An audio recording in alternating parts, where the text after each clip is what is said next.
வாக்குத்தத்தத்தை ஐம்புலன்களால பேசுறது தேவனுடைய விசுவாசம் இல்ல. பார்க்காதத தேவனுடைய வாக்குத்தத்தம் எனக்கு என்ன கொடுக்கப்பட்டிருக்கிறது, அது நலமும் விசாலமுமான தேசம் தான், நான் உடனடியா போவோம், எளிதாக அதை கைப்பற்றிக் கொள்வோம் என்று தேவனுடைய வார்த்தையின்படி பேசின தேவனுடைய பிள்ளைகள், தேவனுடைய தாசர்கள் 2 பேர், அந்த 2 பேருடைய காரியம் தான் அங்கே நிறைவேறணும். ஆமே, கர்த்தர் நம்ம பிரியமா இருந்தபடியாத்தான் எங்களை இந்த அழைத்திருக்கிறார், இந்த ரட்சிப்புகளை அழைத்திருக்கிறார். அவர் எங்கள பிரியமா இருக்கிறார். நாங்க நினைக்கிறதுக்கும் பார்க்க எங்களை குறித்து அவர் வைத்திருக்கிற நோக்கங்கள், திட்டங்கள் எல்லாம் பெரிய பெரிய. உங்கள் அனைவரையும் நம்முடைய கர்த்தராகிய இயேசு கிறிஸ்துவின் நாமத்தினால நான் மறுபடியும் வாழ்த்தி உங்களை வரவேற்கிறோம். இது யூடியூப்ல பார்க்குற ஒவ்வொருவரும், அது மாத்திரமில்ல ஃபேஸ்புக்கில், இன்டர்நெட்டுகளில் பார்க்குற உங்களை அனைவரையும் கூட கர்த்தர் தாமே இந்த வார்த்தைகளை கேட்டு விசுவாசிக்கிற உங்கள் அனைவரையும் கர்த்தர் தாமே அபரித விதமாக ஆசீர்வதிக்கும்படியாக என் தேவனை வேண்டிக் கொள்கிறேன். நாங்கள் நேராக தேவனுடைய வார்த்தைக்கு கடந்து செல்வோம். எபிரேயருக்கு எழுதின நிருபம் 1வது அதிகாரம், இந்த 11வது அதிகாரம் 1வது வசனத்துல பார்த்திருந்தோம். அதை எடுத்து வாசிங்க. விசுவாசமானது நம்பப்படுகிறவைகளின் உறுதியும் காணப்படாதவைகளின் நிச்சயமாய் இருக்கிறது. இந்த விசுவாசத்தை குறித்து இது 3வது நாள் போதனையாக இருக்கிறது. இந்த விசுவாசத்தை குறித்து நாங்கள் போதிக்க வேண்டுமே என்றால் இந்த வருடம் 1 வருடம் காணாது, 2 வருடம் காணாது, ஆயுள் முழுவதும் விசுவாசத்தை குறித்து நாங்கள் போதிக்கக்கூடியதாக இருக்கும். ஏனென்றால் கிறிஸ்தவ வாழ்க்கை, கிறிஸ்தவ ஜீவியமே விசுவாசம் என்கிறதான அந்த வேரில தான் தங்கி இருக்கிறது. விசுவாசம் இல்லாமல் ஒருவனும் தேவனுக்கு பிரியமாக இருக்க முடியாது. விசுவாசம் இல்லாமல் ஒருவனும் தேவனுக்கு பிரியமா இருக்க முடியாது. மனுஷனுக்கு பிரியமா இருக்கலாம், ஆனால் தேவனுக்கு நாங்கள் பிரியமா இருக்க முடியாது விசுவாசம் இல்லாமல். எங்களுடைய வாழ்க்கையில அற்புதத்தை நடப்பிக்க வேண்டுமானால் அதோட அளவுகோல், எல்லாத்துக்கும் அளவுகோல் இருக்குது, எல்லாவற்றுக்கும் அளவுகோல் இருக்கு. உயரத்தை அளக்கிறதுக்கு அளவுகோல் இருக்கு, பாதங்களை நிறுத்துறதுக்கான கிலோ கணக்கான இட போடுறதுக்கான அளவுகோல்கள் இருக்குது. அதுபோல உங்களுடைய அபரித விதமான ஆசீர்வாதங்களையும் அற்புதங்களையும் அளக்கிறதுக்கான அளவுகோல் அது ஒரு விசுவாசம் என்கிறதான அந்த அளவுகோல். அந்த விசுவாசம் இல்லாமல் நாங்கள் எந்த அற்புதத்தையும் தேவனுடைய பிள்ளைகள் பெற்றுக்கொள்ள முடியாது. விசுவாசம் இல்லை என்றால் அது ஒன்றுமே இல்லை. கிறிஸ்தவ ஜீவியத்துல ஒன்றும் இல்லை, அது ஒரு 0. நாமளே ஏமாற்றிக் கொள்கிறவர்களாக காணப்படுவோம். கிறிஸ்தவ ஜீவியமே முழுக்க முழுக்க ஆரம்பம். எங்களை எடுத்து கிறிஸ்தவ வாழ்க்கையில முதலாவது எடுத்து வைக்கிற முதல் அடியே அது விசுவாசம். அது எப்படி விசுவாசம் என்று சொல்றீங்க பிரதர்? நம்முடைய கர்த்தராகிய இயேசு கிறிஸ்துவை பற்றி ஒருவர் சொல்லியிருப்பார். உனக்காக, உன்னுடைய பாவத்துக்காக, உன்னுடைய சாபத்துக்காக, உன்னுடைய அக்கிரமத்துக்காக, உன்னுடைய வியாதிக்காக, உன்னுடைய தரித்திரத்துக்காக இயேசுவானவர் உனக்காக கல்வாரியில அவர் இரத்தத்தை சிந்தி ஜீவனை கொடுத்து அவர் மரித்து உயிர்த்தார் என்பது. இதை சொல்லும் போது விசுவாசம் என்ற அந்த முதலாவது படி இல்லாம நாங்கள் அதை எடுத்துக்கொள்ள முடியாது, அந்த ரட்சிப்பை எடுத்துக்கொள்ள முடியாது. ஆனபடி இவ்வளத்தையும் சொன்ன வேளையில இயேசுவையும் பார்க்கல, இயேசு கிறிஸ்துடைய சிந்தின அந்த ரத்தத்தையும் பார்க்கல, அவர் சிந்தின அடிக்கப்பட்ட அந்த சிலுவையை நான் தொட்டு பார்க்கல. ஆனா இந்த வார்த்தையை கேட்டு அதன்படி விசுவாசிச்சு ஆமென் என்று எடுத்துக்கொள்ளும் போது ரட்சிப்பை பெற்றுக்கொள்ளும். அப்போ கிறிஸ்தவ வாழ்க்கைக்கு தேவனுடைய கிறிஸ்தவ வாழ்க்கைக்கு முதல் எடுத்து வைக்கிற அடியே அது விசுவாசத்தின் ஸ்டெப்பா தான் இருக்கிறது. ஆனபடியா முதல்ல இருந்து, அதாவது விசுவாசத்தை தொடக்கிறவரும் முடிக்கிறவருமாகிய கிறிஸ்துவ மாத்திரம் நாங்க நோக்கி போகணும். மனுஷனை பார்க்க முடியாது. மனுஷர்கள் அப்ப யார் மேல நாங்க நம்பிக்கை வைக்கலாம்? ஒன்று தேவனையும் தேவனுடைய வார்த்தையிலும் நம்பிக்கையும் விசுவாசம் வைத்தாதான் நாங்கள் இந்த வாழ்க்கையை, இந்த விசுவாச வாழ்க்கையை நாங்கள் வெற்றிகரமாக ஓடி எங்களோட வாழ்க்கையில அற்புதங்களை சுதந்திரித்துக் கொள்ளலாம். தேவனையும் தேவனுடைய வார்த்தையிலையும் சார்ந்து கொள்ளணும். சரிதானே? ஆனபடியா மனுஷர் மேல அப்பா மேல நான் விசுவாசம் வச்சுக்கிறேன், அம்மா மேல விசுவாசம் வச்சுக்கிறேன், அல்ல என்னுடைய மகன் மேல, என்னுடைய மகள் மேல நாங்கள் விசுவாசம் வச்சுக்கிறோம், அல்ல சித்தப்பா மேல பெரியப்பா மேல விசுவாசம் வச்சிருக்கிறோம், மாமா மாமி மேல விசுவாசம் வைக்கிறோம் என்ற அந்த விசுவாசம் எல்லாம் போயிடும். அது மனுஷன். நாசியில சுவாசம் உள்ள மனுஷனை நம்பாதே. நாசியில சுவாசம் உள்ள மனுஷனை ஒரு காலம் நம்ப இல்லாத, அவன் தடுமாறி போயிடுவான். இன்றைக்கு இருந்து நாளைக்கு வித்தியாசமான முறையில மாறி போய்வார். நேற்றும் இன்றும் என்று மாறாத தேவன் ஒருவரே, அவருடைய வார்த்தை அது வானகங்கள்ல நிலைத்து இருக்கிறன்னு சொல்லி வேதம் சொல்லும். அந்தபடியால் தேவனையும் தேவனுடைய வார்த்தையையும் விசுவாசியுங்கள், உங்களை கர்த்தர் அபரித விதமாக ஆசீர்வதிப்பார். உங்களுடைய வாழ்க்கையில அற்புதங்களை நடப்பிக்க அவர் போதுமான தேவனாயிருக்கிறார். ஆமென். எங்களுடைய சொந்த ஞானத்தினாலேயோ பலத்தினாலேயோ அல்ல எந்த வல்லவர்களாக நாங்கள் காணப்பட்டாலும் ஒன்றுமே நான் விசுவாசம் என்கிற அந்த செயல்பாடு எங்களோட வாழ்க்கையில இல்லைன்னா ஒன்றுமே இல்லை. நாங்கள் இயேசுவானவர் எங்களுக்காக வந்து ஜீவனை கொடுத்து மரித்து உயிர்த்தார்களே நாங்கள் விசுவாசிக்க மாட்டோம். ஆனபடியா விசுவாசத்துல நாங்கள் வல்லவர்களா இருக்கோம். ஆனபடியா தான் எபிரேயர் நிருபத்துல 11வது அதிகாரம் 1வது வசனத்துல சொன்னார்கள், இதனால முன்னோர்கள் நற்சாட்சி பெற்றார்களா. அசிங்க 1வது அதிகாரம் 11வது அதிகாரம் 2வது வசனத்தை வாசிச்சு பாருங்க. அதனாலே முன்னோர்கள் நற்சாட்சி பெற்றார்கள்.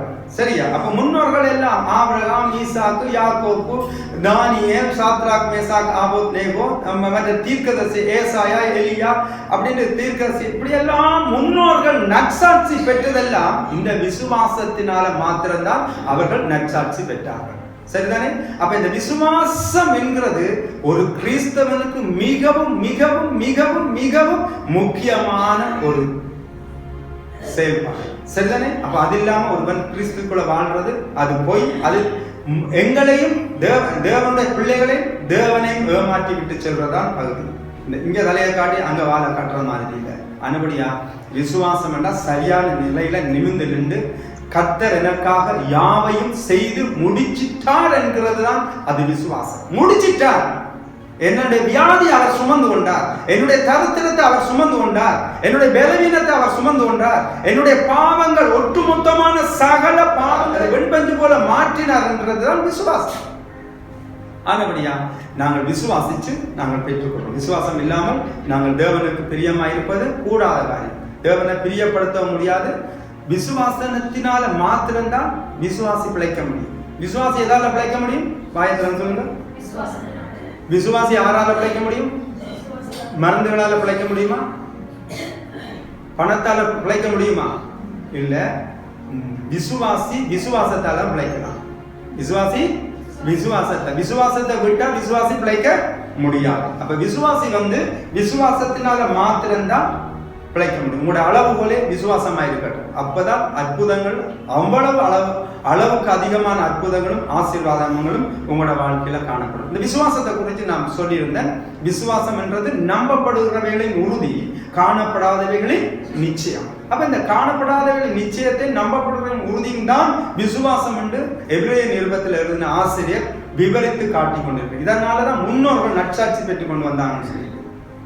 அப்ப விசுவாசம் எனக்கு தேவன் செய்து முடிச்சிட்டார், கிருபை கொடுத்திருக்குது, அதை விசுவாசத்தினால எடுத்திருக்கிறோம். செய்து முடிச்சிட்டார் என்றது விசுவாசம். அதாவது ஒரு திருமணமான ஒரு கணவன் மனைவியை நாங்கள் எடுத்து பார்க்கலாம். கணவன் மனைவி இல்லாம இருந்திருக்கலாம். ஆனா கர்த்தர் அவளுக்கு ஒரு குழந்தைய கொடுத்திருக்கிற நேரத்துல யாருக்கும் தெரியாது. சொந்த அருகில் இருக்கிற கணவனுக்கும் தெரியாது, தாய் தகப்பனுக்கும் தெரியாது, உறவு முறைகளுக்கும் தெரியாது. இவள் கற்பம் தரித்திருக்கிறாங்க. யாருக்கு மட்டும் தெரியும்? அந்த மனைவி, அவருக்கு மட்டும்தான், அந்த தாய்க்கு மட்டும்தான் நான் கற்பம் தரித்திருக்கிறேன் என்று உறுதியாக சொல்ல முடியும். அதுதான் விசுவாசம். இந்த கற்பம் தரித்திருக்கிறதுன்றது ஒரு விசுவாசம். அத 10 மாதத்துக்கு பின்பு நான் பெற்றெடுக்க போறேன் என்று எதிர்பார்த்து இருக்கிறது என்ன? நம்பிக்கை. நம்பிக்கை என்னவா? அந்த எனக்கு நான் கற்பம் தரித்திருக்கிறேன், அந்த கற்பம் வந்து 9 மாதமோ அல்ல 10 மாதத்துக்குள்ள அது வெளியாகும், அது பிறக்கும், அது என்று அந்த குழந்தையை எதிர்பார்த்திருக்கிறது. அப்ப விசுவாசம் ஆனது நம்பப்படுறவர்களின் உறுதி. எதை நம்புறோம்? இது எனக்கு தரிக்கப்பட்டிருக்கிறேன்னு சொல்லி விசுவாசிக்கிறது உறுதி. காணப்படாதவர்களின் நிச்சயம். அந்த குழந்தை யார போல இருக்கு, அது பெண்ணா ஆனா அல்லது எப்படிப்பட்டது என்று காணையில, ஆனா சொல்லுங்க, உறுதியாக நிச்சயிச்சு இருக்கிறோம். காணப்படாதவர்களின் உறுதி. அப்ப உறுதியா இருக்குது, எனக்குள்ள இருக்குது. ஆனா 10 மாதத்தால நான் பெற்றெடுப்பேன், 9 மாதத்தாலே 10 மாதத்தாலே நான் பெற்றெடுப்பேன். அது நம்பிக்கை, எதிர்பார்க்கிறது. நம்பிக்கை என்பது எதிர்பார்த்து நிற்கிறது. ஒரு பஸ் இந்த டைமுக்கு வருமன்றதை நாங்கள் எதிர்பார்த்து நிற்கிறது, ரெயின் வருமன்றதை எதிர்த்து நிற்கிறோம். நம்முடைய கர்த்தராகிய இயேசு கிறிஸ்து 2வது வருகையில நாங்கள் ஜீவனோடு இருக்கிற நேரத்தில் அவர் வருவாரானால் எங்களை எடுத்துக்கொண்டு போவார்ன்றது என்ன விசுவாசமா நம்பிக்கையா?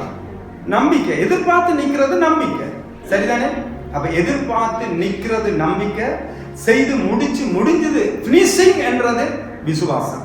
ஓகே, அப்ப நான் இப்படியே தேவனுடைய வார்த்தைக்கு போவோம். அன்றைக்கு கடந்த வாரத்தில் நான் ஜோசுவாக்காரர் பாலும் தேனும் ஓடுற கானான் தேசத்துக்கு மோசே அனுப்புகிறார். தேவனுடைய கட்டளையின்படி மோசே பாலும் தேனும் ஓடுற கானான் தேசத்துக்கு 12 கோத்திர பிதாக்களை அனுப்புகிறார். அதுல கோத்திர பிரபுகளை அனுப்புகிறார். 12 கோத்திரம். எத்தனை கோத்திரம்? இஸ்ரவேல் கோத்திரங்கள் ஆயத்திரம் சொல்லுங்க, எத்தனை பேர்? 12 கோத்திரம். இந்த 12 கோத்திரமும் இப்ப மோசே எகிப்தில இருந்து அங்கே 10 வாதைகளை எல்லாம் காண்பித்து செங்கடல் மூலமாக பிரித்தெடுத்து அவர்களை கொண்டு வந்து அப்படியே வஞ்சு இப்ப பாலும் தேனும் ஒரு கானான் தேசத்துக்குள்ள போக வேணும். ஆனபடியா டக்குன்னு போக முடியாது. ஏன்னா நாங்கள் இவர்களை முதல் அனுப்பி இவங்களெல்லாம் வந்து நல்ல செய்தியை சொல்லணும். அது நல்லா இருக்குதுன்னு சொல்லி நாங்கள் போகலாம் என்று சொல்ல வேணும் என்றதற்காக 12 கோத்திரத்திலும் 12 பிரபுகளை கோத்திர பிரபுகளை எடுத்து அனுப்பப்படுது. வாசிங்க 2ஆம் 13ஆம் அதிகாரம் 25 வாசம். அவர்கள் தேசத்தை சுற்றி பார்த்து 40 நாள் சென்ற பின்பு திரும்பினார்கள். அவர்கள் பாரான் வனாந்தரத்திலே இருக்கிற காதேசுக்கு வந்து மோசே ஆரோன் என்பவர்களிடத்திலும் இஸ்ரவேல் புத்திரராகிய சபையார் எல்லாரிடத்திலும் சேர்ந்து அவர்களுக்கும் சபையார் அனைவருக்கும் சமாச்சாரத்தை அறிவித்தார். சரி அப்ப 2ஆம் வசனத்தை வாசிங்க. 13:2. நான் இஸ்ரவேல் புத்திரருக்கு கொடுக்கும் கானான் தேசத்தை சுற்றி பார்ப்பதற்கு நீ மனிதரை அனுப்பு. ஒவ்வொரு பிதாக்களின் கோத்திரத்திலும் ஒவ்வொரு பிரபுவாகிய புருஷரை அனுப்ப வேண்டும். அப்ப இதுல சொல்லப்பட்டிருக்கு என்ன சொல்லியிருக்கா? நான் இஸ்ரவேல் புத்திரருக்கு கொடுக்கும் தேசத்தை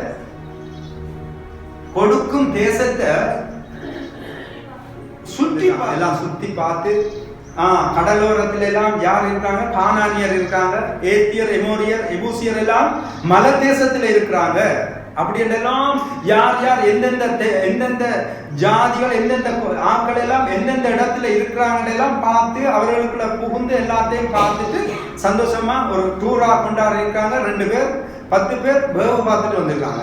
பாத்தீங்களா? அடுத்த வாசம். அப்ப யார் இதுல? நுனின் குமாரனாகி ஜோசுவாவும் என்குனையின் குமாரனானே காலேபும் 2 பேரும் போயிருக்காங்க 12 பேருக்குள்ள. ரைட், அடுத்த வாசிங்க. 17ஆம் வசனம். அவர்களை மோசே கானான் தேசத்தை சுற்றி பார்க்கும்படி அனுப்புகையில் அவர்களை நோக்கி, நீங்கள் இப்படி தெற்கே போய் மலையில் ஏறி தேசம் எப்படிப்பட்டதென்றும் அங்கே குடியிருக்கிற ஜனங்கள் பலவான்களோ பலவீனர்களோ கொஞ்சம் பேரோ அநேகம் பேரோ என்றும் அவர்கள் குடியிருக்கிற தேசம் எப்படிப்பட்டது, அது நல்லதோ கெட்டதோ என்றும் அவர்கள் பட்டணங்கள் எப்படிப்பட்டதென்றும் அவர்கள் கூடாரங்களில் குடியிருக்கிறவர்களோ கோட்டைகளில் குடியிருக்கிறவர்களோ என்றும் நிலம் அப்படிப்பட்டது, அது வளர்ப்புமானதோ இழப்புமானதோ என்றும் அதில் விருட்சங்கள் உண்டோ இல்லையோ என்றும் பாருங்கள். தைரியம் கொண்டிருந்து தேசத்தின் கனிகளிலே சிலவற்றை கொண்டு வாருங்கள் என்றான். அக்காலம் திராட்சை செடி முதற்பலன் கலக்கிற காலமாயிருந்தது. அவர்கள் போய் சீன் வனாந்தரம் தொடங்கி ஆமாத்துக்கு போகிற வழியோரமாகிய ரேகோப் மட்டும் தேசத்தை சுற்றி பார்த்து தெற்கேயும் சென்று எபிரோன் மட்டும் போனார்கள். அங்கே ஏனோக்கின் குமாரனாகிய அகிமானும் சேசாயும் தல்மாயும் இருந்தார்கள். எபிரோன் எகிப்தில் உள்ள சோவானுக்கு 7 வருஷத்துக்கு முன்னே கட்டப்பட்டது. பின்பு அவர்கள் எஸ்கோல் பள்ளத்தாக்கு மட்டும் போய் அங்கே ஒரே குலையுள்ள ஒரு திராட்சை கொடியை அறுத்தார்கள். அதை ஒரு தடியிலே 2 பேர் கட்டி தூக்கி கொண்டு வந்தார்கள். மாதுளை பழங்களிலும் அத்தி பழங்களிலும் சிலவற்றை கொண்டு வந்தார்கள். இஸ்ரவேல் புத்திரர் அங்கே அறுத்த திராட்சை கொடிகளின் நிமித்தம் அவ்விடம் எஸ்கோல் பள்ளத்தாக்கு எனப்பட்டது.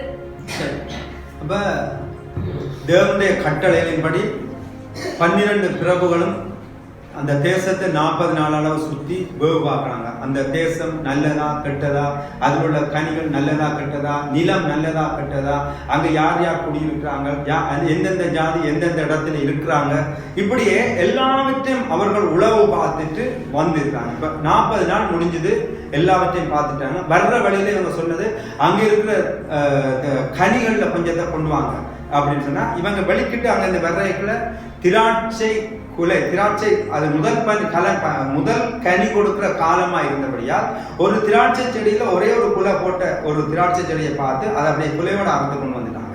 ஒருத்தர் தூக்க முடியாத அந்த திராட்சை குலை, அதை என்ன செய்தாங்கன்னு சொன்னால் தடியோட போட்டு நடுவில் கட்டி ரெண்டு பேர் தோல்ல தூக்கக்கூடிய மாதிரி தான் அந்த திராட்சை குலை காணப்பட்டது. அதோட அத்திப்பழத்தையும் மாதுளம் பழங்களையும் அங்கிருந்து குடுங்கி வந்தாங்க. குடுங்கி அதெல்லாம் பெருசு. அது என்னடா தேவன் இவர்களுக்கு பாலும் தேனும் ஓடுற கானான் தேசம் என்றால் அது பாலும் தேனும் ஓடுற கானான் தேசம் தான். அப்படிப்பட்ட ஆசீர்வதிக்கப்பட்ட தேசத்தை தான் தேவன் இஸ்ரவேல் ஜனங்களுக்குன்னு சொல்லி கொடுக்கறதுக்காக ஆயத்தம் பண்ணி வைத்திருந்தார். அதுபடியா இதை இந்த மனுஷர்கள் இவங்க விசுவாசிக்க மாட்டாங்கன்றதுக்காக தான் இந்த 40 நாளுக்குள்ள நீங்க போய் அதெல்லாம் சுற்றி பார்த்துட்டு வந்து சொல்லுங்க. ஆண்டவர் பார்த்தா இவங்க நல்ல காரியத்தை தான் வந்து சொல்லுவாங்க, அதை நல்லெல்லாம் சொல்லுவாங்க. அவன் வந்து சொல்றாங்க, முதலாவது என்ன சொல்றாங்கன்னு வாசிங்க. இதுல அவர்கள் மோசையை நோக்கி 26 வாசிங்க. அவர்கள் கானான் வனாந்தரத்தில் இருக்கிற காதேசுக்கு வந்து மோசே ஆரோன் என்பவர்களிடத்திலும் இஸ்ரவேல் புத்திரராகிய சபையார் எல்லாரிடத்திலும் சேர்ந்து அவர்களுக்கும் சபையார் அனைவருக்கும் சமாச்சாரத்தை அறிவித்து தேசத்தின் கனிகளை அவர்களுக்கு காண்பித்தார்கள். அவர்கள் மோசேயை நோக்கி, நீர் எங்களை அனுப்பின தேசத்துக்கு நாங்கள் போய் வந்தோம், அது பாலும் தேனும் ஓடுகிற தேசம். ஆமா, நாங்க போய் வந்தோம். நிச்சயமா நீங்க சொன்ன மாதிரி, தேவன் சொன்ன மாதிரி அது பாலும் தேனும் ஓடுகிற தேசம்தான். ஆனாலும் இது அதனுடைய கனி. இந்த பெரிய திராட்சை குலை இல்ல வந்த அத்திப்பழங்கள் மாதுளம் பழங்கள் இதெல்லாம் அதுகளோட கனி தான். நீங்க சொன்ன மாதிரியே புடிங்கி வந்தோம். நிச்சயமாக உண்மையாவே அது ஒரு பாலும் தேனும் ஓடுற தேசம் தான். அது ஒரு நல்ல தேசம். ஆனாலும் அந்த தேசத்திலே குடியிருக்கிற ஜனங்கள் பலவான்கள், பட்டணங்கள் அரணிப்பானவைகளும் மிகவும் பெரியவைகளுமாய் இருக்கிறது. அங்கே ஏனாக்கின் குமாரரையும் கண்டோம். அமலேக்கியர் தென்புறமான தேசத்தில் குடியிருக்கிறார்கள். ஏத்தியரும் எபூசியரும் எமோரியரும் மலைநாட்டில் குடியிருக்கிறார்கள். கானானியர் கடல் அருகேயும் ஜோர்தான் அண்டையிலும் குடியிருக்கிறார்கள். அப்ப இதுல 10 பேர் 12 பேரை தேவன் அனுப்பியிருந்தார். இந்த 12 பேர்ல 10 பேர் வந்து சொல்றாங்க, ஆனாலும் அந்த தேசத்தில் குடியிருக்கிற ஜனங்கள் பலவான்களா இருக்கிறார்கள், பட்டணங்கள் அரணிப்பானவைகள் மிகவும் பெரியவைகளுமாய் இருக்கிறது. அங்கே ஏனோக்கின் குமாரர்கள் என்றால் ராட்சத ஆக்கள். அப்ப இந்த ராட்சத ஆக்களை ஏனோக்கின் குமாரரையும் கண்டோம். அமலேக்கியர் வந்து தென்புறமாகவும் கானானியர் வந்து கடலோரமாகவும் அப்படியே இருக்கிறாங்க. ஏத்தியர் எமோரியர் எல்லாம் எபூசியர் எல்லாம் வந்து மலைநாட்டில் இருக்கிறாங்க. இதெல்லாம் பார்த்து கரெக்டா வந்து சொல்லியிருக்காங்க. அப்ப காலேப்பு எழுப்பி சொல்றாங்க, அந்த 12 பேர்ல 2 பேர் அந்த அவன் காலேப்பு சொல்றான் என்னன்னா, சொல்லுங்க வாசிங்க 30ஆம் வசனத்தை. அப்பொழுது காலேப் மோசேக்கு முன்பாக அமர்த்தி, நாம் உடனே போய் நாம் சுதந்தரித்துக் கொள்வோம், நாம் அதை எளிதாய் ஜெயித்துக் கொள்ளலாம் என்று காலேப்பும் ஜோசுவாவும் சொல்றாங்க. அப்ப இந்த 12 பேரும் பார்த்தது ஒரே விதத்துல தான் பார்த்தவங்க. 12 பேர் பார்த்த கனியும் ஒரே கனியை தான் பார்த்தாங்க. ஒரே தேசத்துக்குள்ள ஒரே முறையில ஒரே மாதிரி தான் சாப்பிட்டு உலாவி 40 நாளும் போய் வந்தான். இவன் பார்த்ததை பேசுறான், இவன் பார்க்காதம இந்த 10 பேரும் பார்த்த காரியத்தை குறித்து பேசுறாங்க. ஆனா இந்த 2 பேரும் தேவனுடைய ஆவியுடைய இந்த தேவன் காலேப்பும் யோசுவாவும் வந்து தேவனுடைய வார்த்தையின்படி காணாத அந்த அவருடைய தேவனுடைய வார்த்தை என்ன சொன்னதோ அந்த வார்த்தையில நின்று பேசுறாங்க. நாங்க அதை எளிதாக பிடித்துக் கொள்ளலாம், எளிதாக அதை நாங்க கைப்பற்றிக் கொள்ளலாம். நீங்க வாங்க, நாங்க இப்பவே எழும்பி புறப்பட்டு போவோம் என்று அடுத்தது வாசிங்க.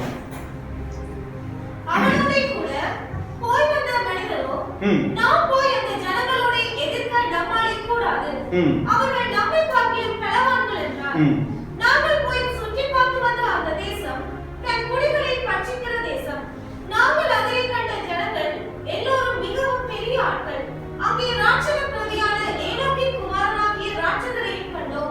நாங்கள் எங்கள் பார்வைக்கு வெட்டுக்கிளிகளைப் போல இருந்தோம், அவர்கள் பார்வைக்கும் அப்படியே இருந்தோம் என்று சொல்லி இப்படி இஸ்ரவேல் புத்திரருக்குள்ளே நாங்கள் சுற்றி பார்த்து வந்த தேசத்தை குறித்து துர்ச்செய்தியை பரப்ப செய்தார்கள். இந்த 10 பேரும் துர்ச்செய்தியை பரப்பிட்டாங்க.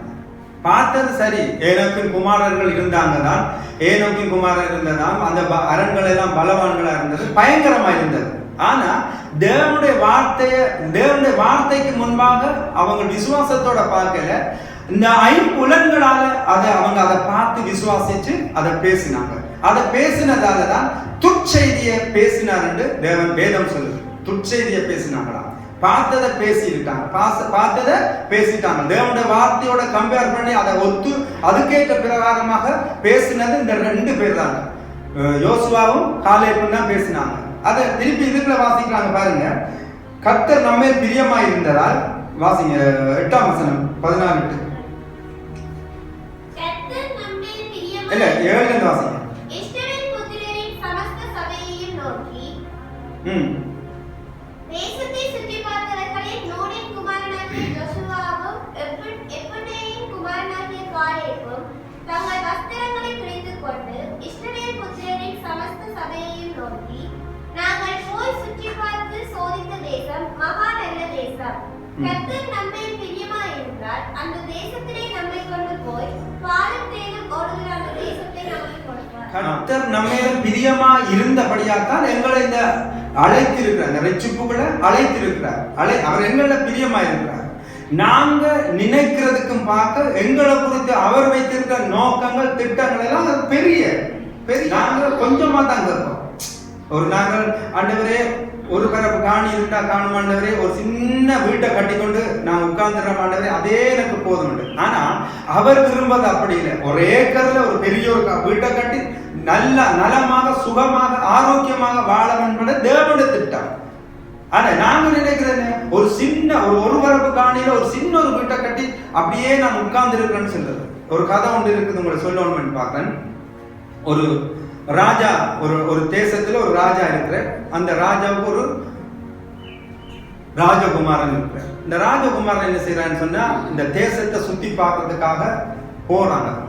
பிரதானி மந்திரிமாரோட ஒரு தேசத்தை சுத்தி கிராமங்களை சுத்தி பார்த்துட்டு வருவோம், அந்த தேசங்கள் எப்படி இருக்குன்றத பார்த்துட்டு வருவோம். போயிட்டு தேசங்களை பார்க்க போனவருக்கு அங்க ஒரு கிராமத்துல ஒரு மிகவும் ஒரு கஷ்டமான ஏழையான ஒரு அழகான ஒரு பெண்ணை அந்த ராஜகுமாரன் பார்த்துட்டார். இதுதான் தேசத்தை என்ன நல்லதா கெட்டதான்னு பார்க்க போன ராஜகுமாரன் என்ன செய்துட்டார், அவர் அந்த ஒரு அழகான ஒரு பெண்ணை இவர் பார்த்துட்டார். இவருடைய இருதயம் அவ மேல அப்படியே சார்ந்து கொண்டது.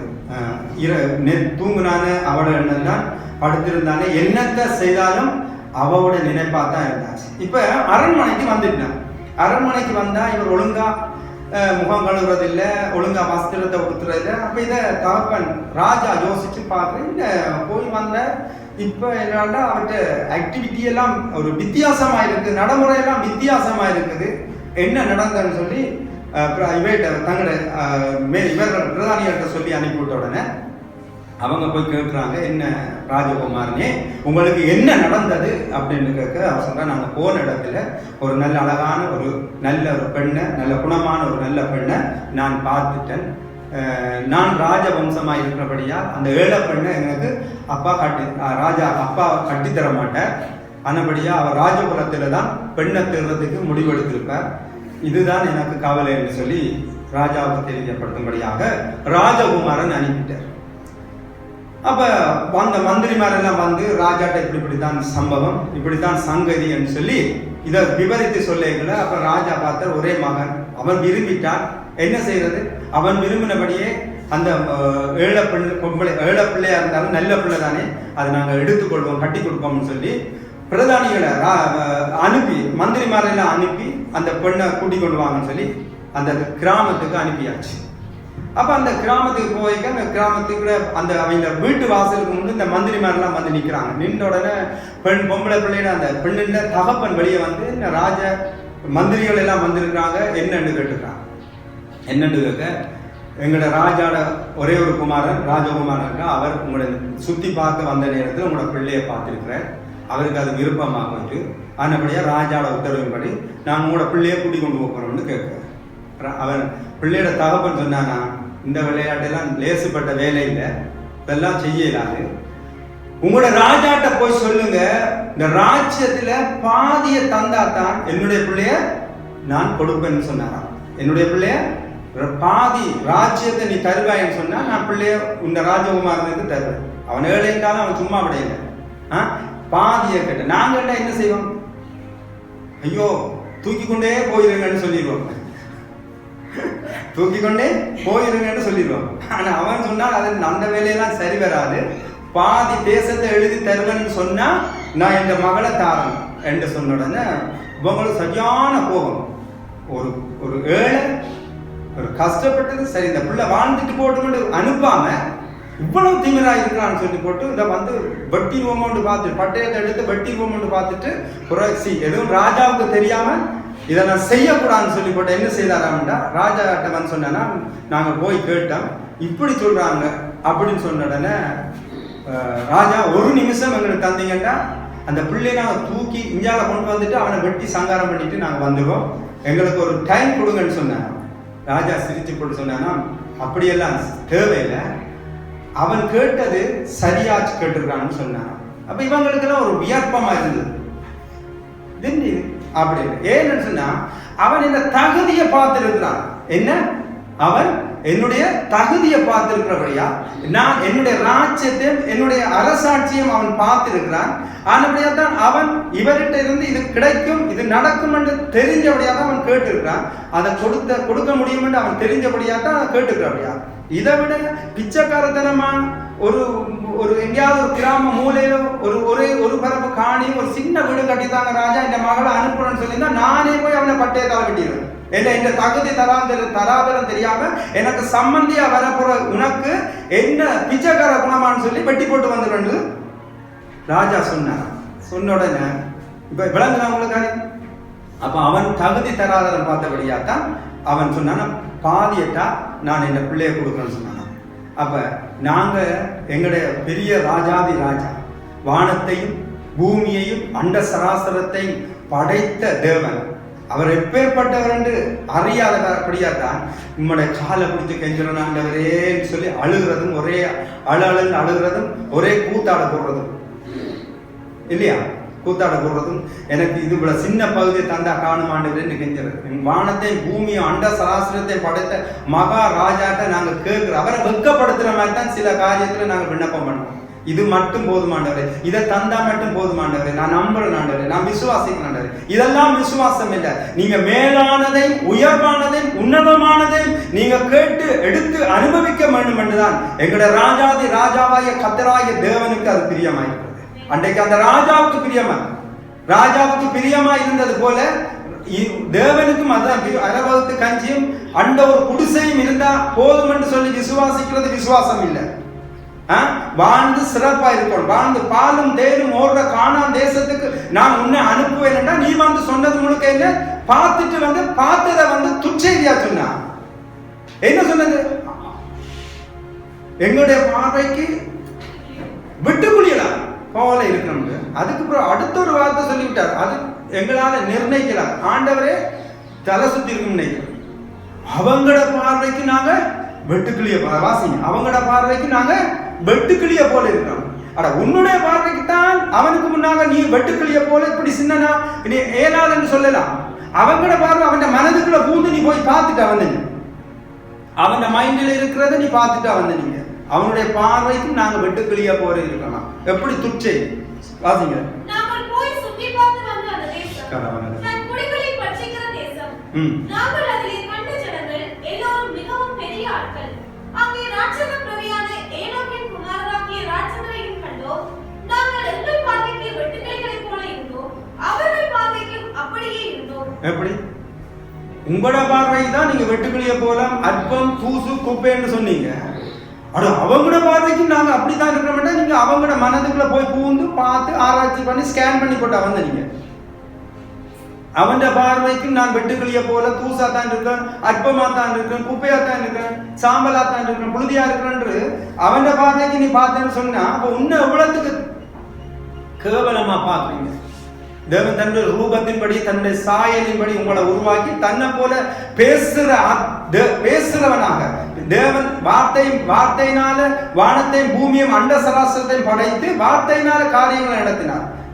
இங்க போன அங்க போகுது, அங்க வாண்ட அங்க வருது. சரி, அப்ப இதுல என்ன பார்க்கணும்னா, நான் நீடிச்சு கொண்டு போகல, நேரம் போகுது. ஆனபடியா இது பார்த்ததை ஐம்புலன்களால பேசுறது தேவனுடைய விசுவாசம் இல்ல. பார்க்காதத தேவனுடைய வாக்குத்தத்தம் எனக்கு என்ன கொடுக்கப்பட்டிருக்கிறது, அது நலமும் விசாலமுமான தேசம் தான், நான் உடனடியா போவோம், எளிதாக அதை கைப்பற்றிக் கொள்வோம் என்று தேவனுடைய வார்த்தையின்படி பேசின தேவனுடைய பிள்ளைகள், தேவனுடைய தாசர்கள் 2 பேர். அந்த 2 பேருடைய காரியம் தான் அங்கே நிறைவேறணும். ஆமே, துட் செய்திகளை பேசினவர்கள் அந்த 40 வருஷம் வரைக்கும், இந்த 40 நாள் சுத்தி பார்த்தத இவர் ஆண்டவர் என்ன செய்தார், இவங்க 40 நாள் சுத்தி எல்லாம் பார்த்துட்டு வந்து துட்செய்தியை பரப்பினபடியால் இவங்களோட சந்ததி 40 வருஷம் வனாந்திரத்திலே சீரழிஞ்சு இந்த 40 வருஷம் வரைக்கும் இந்த வந்த ஒருவர் கூட அந்த தேசத்துக்குள்ள போகக்கூடாது. யார் மட்டும் போகலாம்? 20 வயதுக்கு கீழ்பட்டவர்கள், இந்த பொல்லாப்ப பேசினவர்கள் மேற்பட்டவர்கள் எல்லாம் ஒரு தரம் போகக்கூடாது. ஆனா அந்த பொல்லாப்ப பேசின அவர்கள் பொல்லாதவர்களோட போய் வந்த 2 பேர் இருக்காங்க, காலேப்பும் யோசுவாவும். இந்த 2 பேரும் தான் பாலந்தேன் தேசத்துக்குள்ள அந்த வயதுக்கு மேற்பட்டவர்கள் போனாங்க. மற்றது எல்லாரும் அந்த வயதில் இருந்து அத்தனை பேரும் 20 வயதுக்கு மேற்பட்ட அத்தனை பேரும் அந்த 40 வருஷத்துக்கு வனாந்திரத்துல சங்காரமாயிட்டாங்க, செத்து போயிட்டாங்க. சோதிச்சு தேவனை பரிச்சை பார்த்து கோபமூட்டி வணங்கா களத்துள்ளவர்களாக வனாந்திரத்திலே மாண்டுட்டாங்க. ஆனா நற்செய்தியை சொன்னவங்க 2 பேர் தான் போனாங்க. 2 பேரோட சேர்ந்து அந்த 20 வயதுக்கு கீழ்பட்ட அத்தனை பேரும் பாலந்தேன் போன்ற கானான் தேசத்தை சுதந்திரித்துக் கொண்டாங்க. ஆனபடியா நாங்க பார்க்கிறத பேசக்கூடாது. பார்க்கிறத பேசுறது விசுவாசம் இல்லை. பார்க்கிறத பேசுறது விசுவாசமா? அது விசுவாசம் நான் சொல்றது, அதுக்கு மெயின் டெபினிஷன் கொடுக்குறது. அதுக்கு விசுவாசம் இல்லை. பார்க்கிறத பேசுறது விசுவாசம் இல்லை. நாங்க இல்லாததை இருக்கிறதாக அழைக்கிற தேவன், நாங்கள் பார்த்து பேசுறவர்களாக இல்ல, பார்க்காம தரிசித்து விசுவாசிக்க கூடாது. விசுவாசித்து தரிசித்து அதை நாங்க நம்ப கூடாது, நாங்க பார்த்து நம்ப கூடாது. காணாமல் விசுவாசிக்கிறது தான் விசுவாசம். அசைவார்கள் சொல்லியிருந்தேன், கானானிய ஸ்திரியை சொல்லியிருந்தேன். அந்த கானானிய ஸ்திரியுடைய விசுவாசம் எப்படிப்பட்ட விசுவாசம் சொல்லுங்க. நீங்க உங்களுக்கு கேட்டதா? சொல்லி கொடுத்தது விளங்கி இருக்கா? விளங்கினதா உங்களுக்கு? கானானிய ஸ்திரியுடைய விசுவாசம் எப்படிப்பட்ட விசுவாசம் என்று சொல்லி கொடுத்துருங்க.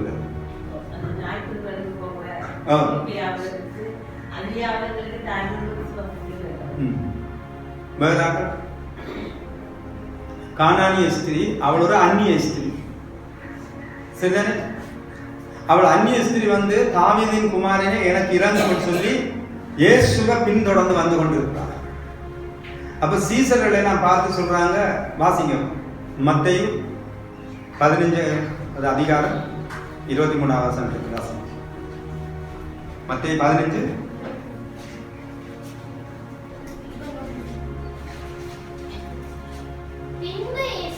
பின்பு இயேசு அவிடம் விட்டு புறப்படுகையில் தீரு சீதோன் பட்டணங்களின் திசைகளுக்கு போனார். அப்பொழுது அந்த திசைகளில் குடியிருக்கிற கானானிய ஸ்திரீ ஒருத்தி அவரிடத்தில் வந்து, ஆண்டவரே, தாவீதின் குமாரனே, எனக்கு இறங்கும், என் மகள் பிசாசினால் கொடிய வேதனைப்படுகிறாள் என்று சொல்லி கூப்பிட்டார். அவளுக்கு பிரதியுத்தரமாக அவர் ஒரு வார்த்தையும் சொல்லவில்லை. சரி, அப்ப கானானிய ஸ்திரீ என்று அவர் புறஜாதி அவ வந்து, தாவீதின் குமாரனே எனக்கு இறங்கும், என்னுடைய மகள் கொடிய வேதனைப்பட்டிருக்கிறாள் சொல்லி அவரிடத்துல கெஞ்சினாள். வந்து கெஞ்சைக்குல அவர் என்ன சொல்றா, அவளுக்கு பிரதித்திரமாக அவர் ஒரு வார்த்தையும் சொல்லவில்லை. அப்பொழுது அவருடைய சீசர்கள் வந்து, இவள் நம்மை பின்தொடர்ந்து கூப்பிடுகிறாளே, இவளை அனுப்பிவிடும் என்று அவரை வேண்டிக் கொண்டார். நீங்க அனுப்பி விடாட்டி நாங்க துரத்தி விட்டுருவோம்னு சொல்ற மாதிரி தான் அவங்க சொல்றாங்க. சீசர்கள் என்ன சொல்றாங்க, இவள் இந்த நேரம் பின்னுக்கே வந்து, தாவீதின் குமாரனே எனக்கு இறங்கும், என்னுடைய மகள் வியாதியா இருக்கிறாள், இவளை சுகமாக்கும் என்று சொல்லி பின்தொடர்ந்து கொண்டே இருக்கிறாள். ஒன்று நீங்க இவளுக்கு ஏதாவது சொல்லி அனுப்பி விடுங்க, இல்லையா நாங்க துரத்துற வேண்ட மாதிரி தான் அவங்க சொல்றாங்க. அந்த ஸ்டெப்ல தான் பேசுறாங்க. அப்ப அவர் ஒன்றும் பேசல. அப்ப இவர் இவர் மௌனமா இருக்கிறார். அப்ப இவர் விசுவாசத்தோட வந்திருக்கிறார். என்ன கானானிய ஸ்திரீ விசுவாசத்தோட வந்திருக்கிறார். என்னுடைய மகளுக்கு சுகம் கொடுக்கிறா இயேசு மாத்திரம்தான் சுகம் கொடுக்க முடியும். எந்த வைத்தியர்களோ எந்த வல்லவான்களோ எவனும் இவருக்கு சுகம் கொடுக்க முடியாது. இயேசு மாத்திரம்தான் இவருக்கு சுகம் கொடுக்க முடியும். இவரை தவிர வேற ஒருத்தரும் இல்லை. ஏன்னா வருத்தப்பட்டு பாரம் சுமக்கிற நீங்க எல்லாரும் என்னண்டே வாருங்க, நான் உங்களுக்கு இளைப்பாற தருவேன்னு சொன்ன வார்த்தை இவருக்குள்ள தான் இருக்குது. ஏசாயா 53வது அதிகாரத்துல சொல்லியிருக்கு. என்ன சொல்லியிருக்கு வார்த்தை? ஏசாயா 53 என்னுடைய தழும்புகளால சுகமான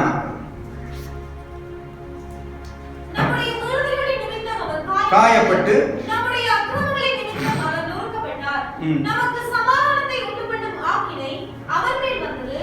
அவருடைய தழும்புகளால் குணமாகும். அப்ப இவருடைய தழும்புகள், இவர் இப்ப தழும்புகளை ஏற்றுக்கொள்ளல. ஆனா கானாஸ்திய நிக்கிறார். மெய்யாகவே அவர் நம்முடைய பாடுகளை ஏற்றுக்கொண்டு 4ஆம் வசனம், மெய்யாகவே அவர் நம்முடைய பாடுகளை ஏற்றுக்கொண்டு நம்முடைய துக்கங்களை சுமந்தார். நாமோ அவர் தேவனால் அடிபட்டு பாதிக்கப்பட்டவர் பட்டு சிறுமைப்பட்டவர் எண்ணினோம். ஆனபடியா நம்முடைய துக்கங்களை நம்முடைய வேதனைகளை சுமந்து எங்களுக்காக பரிகாரம் செய்கிறவர் இவர்தான் என்றதை அறிந்து தெரிந்தபடியாதான் அந்த கானானிய ஸ்திரீ இவருக்கு பின்தொடர்ந்து இவர் மௌனமாய் இருக்கிறார். அசட்டை பண்ற மாதிரி, ஒரு கேவலப்படுத்துற மாதிரி, ஒண்ணுமே பேசாத ஒண்ணுமே தெரியாதது போல அசட்டை பண்ணி கொண்டிருக்கார். சீசர்களுக்கு துரத்தி விடலாம் அல்லது ஏதாவது முடிவு சொல்லி அனுப்பிவிடுங்க. அதுக்கப்புறம் சொல்ற அடுத்த வசனத்தை வாசிங்க. அதற்கு அவர் இஸ்ரவேல் வீட்டாரிடத்திற்கு அனுப்பப்பட்டேனே அன்றி மற்றபடி அல்ல என்றார். அதற்கு அவர் என்ன சொல்றார்? காணாமல் போன இஸ்ரவேல் வீட்டாரிடத்துக்கு தான் நான் அனுப்பப்பட்டேன். இஸ்ரவேல்னா யூதர்களுக்கும் இஸ்ரவேலருக்கும் தான் வந்தேன். இந்த புறஜாதிக்கு வரையில, இந்த கேடுகட்ட ஜாதிக்கு நான் வரையில மாதிரி தான் அவர் ஒரு வித்தியாசமான முறையில அவர் அவளை அலட்சியப்பட்டு கேட்டாக்கி அலட்சியப்படுத்தி அவர் இயேசு சொல்றார். அது எவ்வளவு அடியா இருக்கும், எவ்வளவு அவமானமா இருக்கும். என்ன உனக்கு வரையில நான் இஸ்ரவேல் சந்ததி தான். இப்ப பின்னுக்கு நின்றவங்க அப்போ சொல்ற பெரிய ஒரு கொண்டாட்டம், சந்தோஷமா இருக்கா, இவர் எங்களுக்காக தான் வந்திருக்கிறார், இவைக்கெல்லாம் வரையில. ஏன்னா கானானியருக்கு இவைக்கும் ஒத்து போகாது. அவங்க கூடாத ஜாதின்றது அல்லது புறம்பான ஆக்கள்ன்றது, கேடுகட்ட ஆக்கள்ன்றது, நாயன்றது இவங்க யூதர்கள் எல்லாம் இஸ்ரவேல்காரர்கள் அப்படிதான் சொல்றாங்க. அப்ப இவங்களுக்கு ஒரு கொண்டாட்டம். ஆனா இவன் பின்தொடர்ந்து கொண்டே வந்துகிட்டு இருக்கான். அடுத்தது வாசம். அவர் ஆண்டவரே எனக்கு உதவி செய்யும் என்று அவரை பணிந்து கொண்டார். திரும்பவும் ஆண்டவரே எப்படியாவது உதவி செய்யுங்க. அப்ப இது நீடிய ஒரு பொறுமையோட அவள் விசுவாசத்தை பிடிச்சு வச்சுக்கொண்டு தேவனிடத்துல ஒரு அற்புதத்துக்காக நிற்கிறான். ஒரு நீடிய பொறுமையோட. மற்ற அவன்டா இப்ப கிடைக்கலையா, இந்த சபையில போதர் சரியில்லை, அல்ல இந்த சபையில ஆவி இல்லை, அல்ல இந்த சபையில வார்த்தை சரியில்லை, அப்படியே கிளம்பி அடுத்த சபையில இடறி விழுந்தா அடுத்த சபையில போய் விழுந்துருவாங்க. இடறி விழுந்தா ஏதாவது கல்லொன்று தடக்கப்பட்டு விழுந்தா இன்னொரு சபை வாசல்ல போய் விழுந்துருவாங்க. அவங்க டக்குன்னு தூக்கி எடுத்துருவாங்க, வாங்க வாங்க. அப்ப அப்படிப்பட்ட நிலவரம். ஆனா அந்த கானானிய ஸ்திரீ எங்க செய்வாண்டா அப்படி போகல. இவர் எவ்வளவு கேட்டா பேசினாலும் கூட அவ அப்படியே வச்சு, இவர் மாத்திரம்தான் என்னோட பிள்ளைக்கு சுகம் கொடுக்க முடியும், இவரால தான் நான் ஆசீர்வதிக்கப்பட முடியும், இவரால தான் என்னுடைய குடும்பம் ரட்சிக்கப்படும், இவரால தான் நான் ஆசீர்வதித்து ரட்சிப்பு நான் மெழுத முடியும், நான் பட்டணமா இருக்க முடியும் என்ற நோக்கத்தோட அவளே பின்தொடர்ந்து கொண்டிருக்கிறார். வாசிங்க அடுத்த வசனத்தை. அவள் அவரை நோக்கி இல்ல, அதுக்கு முதல் வசனம் வாசிச்சீங்களா? அத வாசிங்க. அவள் ஆண்டவரே எனக்கு உதவி செய்யும் என்று அவரை பணிந்து கொண்டார். 26 அவர் அவளை நோக்கி பிள்ளைகளின் அப்பத்தை எடுத்து நாய்க்குட்டிகளுக்கு போடுகிறது நல்லதல்ல. பிள்ளைகள் அப்பம் என்றால் நான் இஸ்ரவேல் ஜனங்களை பிள்ளைகளைத்தான் போல இருக்கிறேன். அந்த பிள்ளைகளுக்காக இஸ்ரவேல் காணாமல் போன அந்த இஸ்ரவேல் சந்ததிக்காகத்தான் நான் வந்தனார் என்றதை அவர் நிரூபிக்கிறார். உண்மையாகவே அவர் அந்த இடத்துக்கு தான் வந்தவர். ஆனால் இவங்களுக்காக வரல என்றதை அவர் சிறுசாந்தப்படுத்தி ஒரு கேட்டா பேசுறார். உங்களுக்காக வரல, நான் இவர்களுக்காக தான் வந்தேன். அதுக்கு பிறகு அவள் சொல்றாள், அதற்கு மெய்தான் ஆண்டவரே, நாய்க்குட்டி பிள்ளைகளின் அப்பத்தை எடுத்து நல்லது. அவ நாய்க்குட்டி நாய் என்று பேசுறது நேரமும் கூட அவ கர்த்தரை மறுதலிக்கல, அவரை துக்கப்படுத்தல, சந்தேகப்படையில. என்ன விசுவாசத்தோட அடியெடுத்து தாவீதின் குமாரனே எனக்கு இறங்கும், என்னுடைய பிள்ளைக்கு சுகத்தை கொடுமென்ற கேட்ட அந்த இந்த ஸ்டெப்ல இருந்து அவர் தடுமாறவும் இல்லை, மாறவும் இல்லை, அப்படியே நீடிக்கிறார். நீடித்திருந்து அதற்கு மெய்தான் ஆண்டவரே, ஆகிலும் நாய்க்குட்டிகள் தங்கள் எஜமான்களின் மேஜையிலிருந்து விழும் துணிக்கைகளை தின்னுமே என்றார். அப்ப எஜமான்கள் சாப்பிடுற நேரம் மேசையிலிருந்து அல்ல சாப்பாடை வாய்க்கு எடுத்துக்கொண்டு போய் விழுகிற அந்த துணிக்கைகளை தின்றதுக்கு அனுமதி இருக்குத்தானே, அது வேஸ்டா போற சாமான் தானே, அந்த துணிக்கைகள் எல்லாம் வேஸ்டா போறதானே, அதை நாய்க்குட்டிகள் அந்த மேஜைக்கு கீழே இருந்து அப்படியே பொறுக்கி எடுத்து சாப்பிட்டுருமே ஆண்டவரே என்று சொல்லிக்கல ஆண்டவர் பார்க்கிறார். வாசிங்க 28. இயேசு அவளுக்கு பிரதியுத்தரமாக, ஸ்திரியே, உன் விசுவாசம் பெரிது, ஆமென், நீ விரும்புகிறபடி உனக்கு ஆக கடவுளே என்றார். அந்நேரமே அவள் மகள் ஆரோக்கியமானாள். ஆமென், அல்லேலூயா. அந்த நேரமே அப்ப இந்த ஃபெய்த், இந்த விசுவாசத்துல இவன் ஒரு அற்புதத்தை காண்றதுக்கு லாங் டைம் எடுத்திருக்கு, நீண்ட நேரம், நீண்ட காலம் எடுத்திருக்கு. சில விசுவாசம் அப்படித்தான், சில விசுவாசம் அப்படித்தான் நீண்ட நேரம் இருக்கும். விசுவாசத்துல ஒரு போராட்டம் உண்டாகும். இது நடக்குமோ நடக்காது, நான் சொல்லிட்டேன், இது நடக்குமோ நடக்காது, நடக்குமோ நடக்காது, எங்களுக்குள்ள ஒரு தடுமாட்டம் வந்து கொண்டிருக்கும். ஆனா இந்த கானானிய ஸ்திரியை போல இல்ல, இவர்தான், இவரை விட்டா வேறு யாருக்கும் எனக்கு இந்த பிள்ளைக்கு அற்புதம் செய்ய முடியாதுன்ற அந்த தொடர்ச்சியான அந்த விடாப்புடியான விசுவாசத்தோட நீங்கள் நிற்பீங்கன்னு சொன்னா நிச்சயமாக ஆசீர்வதிக்கப்படும். யோபு சொல்றான், என்னுடைய சரீரத்தில் இருக்க தோல் முதலாய் அழுகி போனாலும், அவன் சொல்றான் விசுவாசத்தில் அவ்வளவு அழுகி போயிட்டு அவன் சொல்றான், என்னுடைய மாம்சத்தில் இருக்க தோள்கள் எல்லாம் அழுகி போனாலும் என்னுடைய மாம்சத்தில் இருந்து என்னுடைய கண்ணால அவரை நான் காண்பேன், என்னுடைய இரட்சகரை நான் பார்ப்பேன் என்று சொல்லி அவன் கடைசி அதிகாரத்தில் அவன் இரட்டிப்பான ஆசீர்வாதத்தை பெற்றுக்கொண்டான். அதுபோல யோபு போல உங்களை கஷ்டப்படுத்த சொல்லல, உங்களோட விசுவாசம் சில வேளையில சோதிக்கப்படுகிற வேளையில உறுதியாய் இருங்க. உங்களோட விசுவாசம் சில வேளையில சோதிக்கப்படுறதுக்கு, ஏன் சோதிக்கப்படுறதுக்கு இடம் கொடுக்கான்னு சொன்னா, அந்த கானானிய ஸ்திரீ அப்படி விசுவாசம் இருக்காவிட்டு அந்த நிருபத்துல வந்திருக்க மாட்டான், இந்த நிருபங்கள்ல இந்த வேதாகமத்துல வந்திருக்க மாட்டான், அவ உடனே போயிருக்கலாம். அதுபடியாதான் அவ சாதாரணமா இருந்தாலும் விசுவாசிச்சப்பட அசாதாரணமான ஒரு நிலையில அவ தள்ளப்பட்டார். நாங்களும் சாதாரணமாக இருந்த எங்களை தேவன் அசாத்தியமான காரியங்களை செய்யும்படியாக, விசுவாசத்துல வல்லவர்களாக மாற்றும்படியாக சில வேளையில எங்களுடைய விசுவாசம் சோதிக்கப்படுற நேரத்துல நாங்கள் இடம் கொடுக்கும் போது நிச்சயமாக நாங்கள் தேவன் எங்களை உலகத்துக்கே வெளிச்சமாக, உலகத்துக்கே காண்பிக்கிற பிரகாரமாக ஒரு மலை மேல் உள்ள பட்டணமாக தேவன் எங்களை உயர்த்த போதுமான தேவனாயிருக்கிறார். ஆமென். சில விசுவாசம் இப்படித்தான். பெரும்பாலுள்ள ஸ்திரீ, நான் தொட்டு அவரிடத்திலிருந்து வல்லமை புறப்பட பண்ணுவேன் என்று போனா, இவர் கடைசி வரை இவர்தான் இந்த சுகமாக்க வேண்டும், என்னுடைய பிள்ளைக்கு சுகம் கொடுக்கணும் என்று அந்த நீடிய பொறுமையோட அந்த விசுவாசத்தினால அந்த சுகத்தை எடுத்துக்கொண்டா, 100க்கு அதிபதி அவன் என்ன சொல்றான்னு சொன்னா, ஐயோ நீங்க வரவே வேணாம், நீங்க வரவே வேணாம், நீங்க வர வேணாம், ஒரு வார்த்தை மட்டும் சொன்னீங்கன்னா போதும், இப்ப சுகமாவா. என்ன கேட்டா, உங்களோட வார்த்தையில இருக்கிற அதிகாரம் எனக்கு தெரியும், ஒரு வார்த்தை மட்டும், கணக்க வார்த்தையெல்லாம் சொல்ல தேவையில்லை, ஒரு வார்த்தை மட்டும் சொல்லுங்க, உடனே என்னுடைய பிள்ளை, என்னுடைய வேலைக்காரன் சுகமாவான்னு சொல்லி. அவனுடைய விசுவாசம் ஒரு வித்தியாசமானது. இது போல ஆபிரகாமோட ஒரு வித்தியாசமான விசுவாசம். இது போலதான் இந்த விசுவாசத்தினால முன்னோர்கள் நற்சாட்சி பெற்றார்கள். நீடிய பொறுமையா இருந்த விசுவாசத்துல வென்றவர்களும் இருக்கிறார்கள், உடனடியாக அதிரடியாக விசுவாசத்தை பெற்றுக் கொண்டிருக்கிறார்கள். ஆனா நாங்கள் ஆபிரகாமோட காலத்தில் இருக்கல, கானானிய ஸ்திரீட காலத்தில் இருக்கல, 100க்கு அதிபதியுடைய காலத்துல இருக்கல, இப்ப கிருபைக்குள்ள, புதிய கிருபைக்குள்ள இயேசு எங்களுக்காக யாவையும் செய்து முடித்துட்டார் என்ற அந்த விசுவாசத்துல நாங்கள் நிற்கிறோம், நடக்கும் என்ற எதிர்பார்ப்போட நம்பிக்கையில் இருக்கிறோம். ஆனபடியா நாங்கள் கலங்கத்தை எங்களுக்காக மறித்து, எங்களுக்காக உயிர்த்து, தேவன் எங்களுக்காக இந்த பூமியில அவர் புதிய உடன்படிக்கையில என்னவெல்லாம் அந்த உயிரில தன்னுடைய உயிரை கொடுத்து உயிரெழுதி கொடுத்து அதை நாங்கள் அனுபவிக்கும்படியாக அதை நாங்கள் பெற்று வாழ்ந்து சிறக்கும்படியாக எங்களுக்கு எழுதி வைக்கிறவர்களை மாத்திரம் பார்த்து விசுவாசத்தோட நாங்கள் ஓடி வெற்றி சிறந்து கொள்வோம். ஆமென் ஆமென். எத்தனை பேருக்கு விளங்கி இருக்கு? அப்ப பல்தரமான பலவிதமான விசுவாசம், ஒவ்வொருத்தருக்கும் சில வேளையில் ஒவ்வொரு விதமான விசுவாசம் இருக்கும். 100க்கு அதிபதியோட விசுவாசம் போல உங்களோட விசுவாசம் இருக்கலாம்.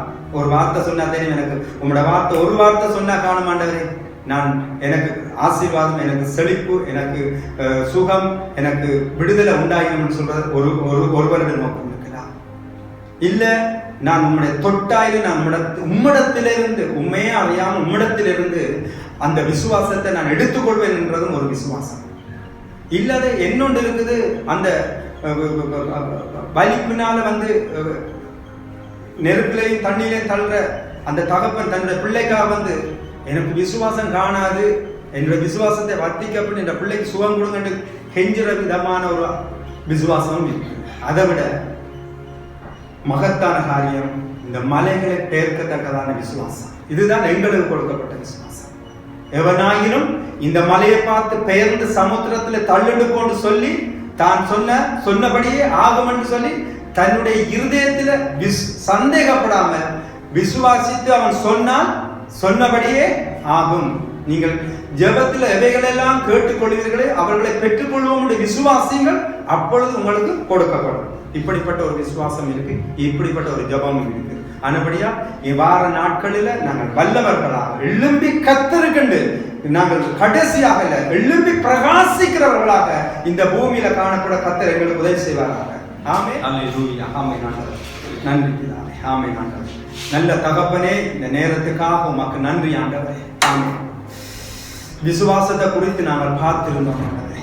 ஆமே ஆண்டவரே, கானானி ஸ்திரீயுடைய விசுவாசம். ஆமே ஆண்டவரே, அவன் பொறுமையோட ஆமே கொஞ்ச நாள் இழுபட்டு ஆறும் ஆண்டவரே, அவள் விசுவாசத்துல அவள் கடைசி வரைக்கும் சோர்ந்து போகாதபடிக்கு கடைசி வரைக்கும் நின்றபடியால் ஆண்டவரே, அந்த கானானிய ஸ்திரீயுடைய விசுவாசத்தை இந்த வெளி உலகத்துக்கு சீஷர்களுக்கு அந்த இஸ்ரவேல் ஜனத்தாரிடத்துக்கு காண்பிக்கும்படியாக அவருடைய விசுவாசத்தை நீ பெரிதுபடுத்துகிறார். ஸ்திரியே, உன் விசுவாசம் பெரிது, உனக்கு அப்படியே ஆகட்டும் என்று சொன்னபடியே அவள் சுகத்தை பெற்றுக் கொண்டாள். பெரும்பாலுள்ள ஸ்திரீ, நான் தொட்டுட்டேன்டா, ஏன்னா எனக்கு விசுவாசம் என்றது கேட்கறதுனால வரும், விசுவாசம் என்கிறது கேட்கிறதுனால வரும், அந்த விசுவாசம் கேள்வினால வரும், கேள்வி தேவனுடைய வார்த்தையிலிருந்து வரும் என்றதை அறிந்திருக்கிற ஆண்டவரே என்று சொல்லி அவள் விசுவாசத்தினால அப்படியே கேட்டதை தொட்டு அப்படியே விசுவாசிச்சு எடுத்துக்கொண்டாங்க. இப்படிப்பட்ட பலதரப்பட்டதான இந்த விசுவாசத்தில் ஆண்டவரே நாங்கள் வல்லவர்களாக விளங்கத்தக்கதாக எங்களோட விசுவாசம் சோதிக்கப்படாதபடிக்கு உங்க கடைசி வரைக்கும் சோதனைக்காரன் எங்களுக்கு நெருங்கும் போது பிசாசை அவனுக்கு எதிர்த்து நில்லுங்கள், பிசாசுக்கு எதிர்த்து நில்லுங்கள், அவன் உங்களை விட்டு ஓடி போவான்னு சொன்ன வார்த்தையின்படி இந்த நாட்கள்ல இந்த இடத்துல வந்திருக்கிற ஒவ்வொரு பிள்ளைகளும் தேவனுடைய இந்த வார்த்தையை கேட்டுக்கொண்டிருக்கிற ஒவ்வொரு தேவனுடைய ஜனங்களுக்கும் பிள்ளைகளுக்கும் ஆண்டவரே ஆமே பிசாசுக்கும் அவனுடைய சேனைகளுக்கும் எதிர்த்து நிற்கிறவர்களாக ஆமே முற்றிலும் முறியடிக்கத்தக்கதாக விசுவாசத்துல வல்லவர்களாக அவர்களை வழி நடத்தும்படியாக இந்த தேவனுடைய பிள்ளைகளாகி இவர்கள் ஒவ்வொருவரையும் நம்முடைய கரத்துக்கள் ஒப்புக் கொடுக்கும். வாழ்ந்திருக்கட்டும், வெளித்திருக்கட்டும், சுழித்திருக்கட்டும், வெற்றி பெறட்டும் இயேசுவின் நாமத்தினாலே ஆமென்.